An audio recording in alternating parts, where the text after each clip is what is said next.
আসসালামু আলাইকুম। আমাদেরকে দিনের অধিকাংশ সময়ই কাজের মধ্য দিয়ে যেতে হয়। তাছাড়া এটা এমন একটা পেশা, এখানে কোনো ছুটি নেই। শুক্রবার হোক আর ঈদের দিন হোক, কাজ আপনাকে করতেই হবে। তো যাই হোক, সকালে আমাদের ১ম কাজই হলো আমাদের যে শেডগুলা আছে ওগুলা পরিষ্কার করা। পাশাপাশি গরুর যে খাবার পাত্রগুলা আছে ওগুলা ধুয়ে ফেলা। তো আমার ছোট্ট অভিজ্ঞতা থেকে আপনাদেরকে ২-১ টা কথা বলি।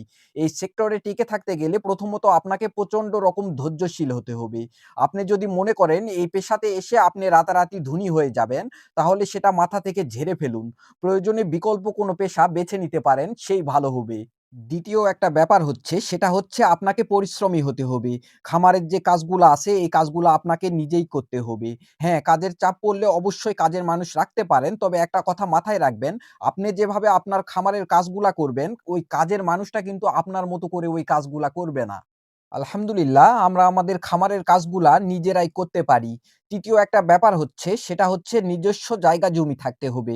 ঘাস লাগানোর জন্য পর্যাপ্ত পরিমাণ জমি থাকতে হবে। পাশাপাশি যেখানে শেড নির্মাণ করবেন ওই জায়গাটা নিজস্ব হতে হবে। ভাই, প্রবাসে থেকে কখনো খামার পরিচালনা করা যায় না।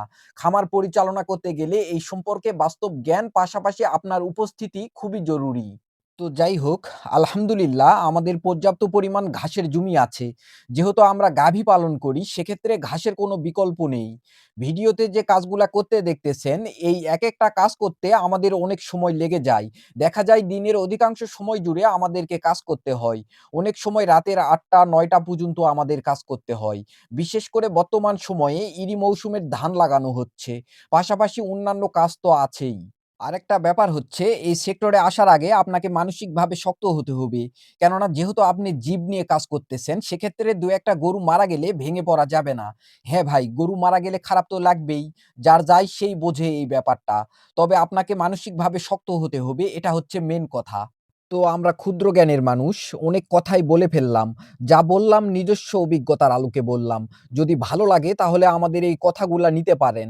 আর যদি না ভালো লাগে তাহলে আমাদের এই কথাগুলা নেওয়ার কোনো প্রয়োজন নেই। তো আমরা এবার আমাদের জমির কিছুটা ধান আটি সিস্টেম করে মাড়াই করছি। বিশেষ করে এইভাবে আটি করার কারণে আমাদের খড় অনেকটাই অপচয় কম হয়, পাশাপাশি মেশিনে কাটতে অনেক সুবিধা হয়। তো ভিডিওতে যে কাজগুলা করতে দেখতেছেন, এগুলা আমরা সকাল থেকে শুরু করে দুপুর পর্যন্ত যে কাজগুলা করছি, ওগুলা আপনাদেরকে দেখানো হলো। তারপর বিকেল বেলার কাজ তো আছেই। এক ভিডিওতে সবকিছু বলা কিংবা দেখানো সম্ভব না। দোয়া করবেন আল্লাহ তাআলা যেন আমাদের ধৈর্য ও পরিশ্রম করার ক্ষমতা আরো বৃদ্ধি করে দেয়। ইনশাআল্লাহ অন্য কোনো ভিডিওতে আবার কথা হবে। ততদিন ভালো থাকবেন, সুস্থ থাকবেন। আসসালামু আলাইকুম।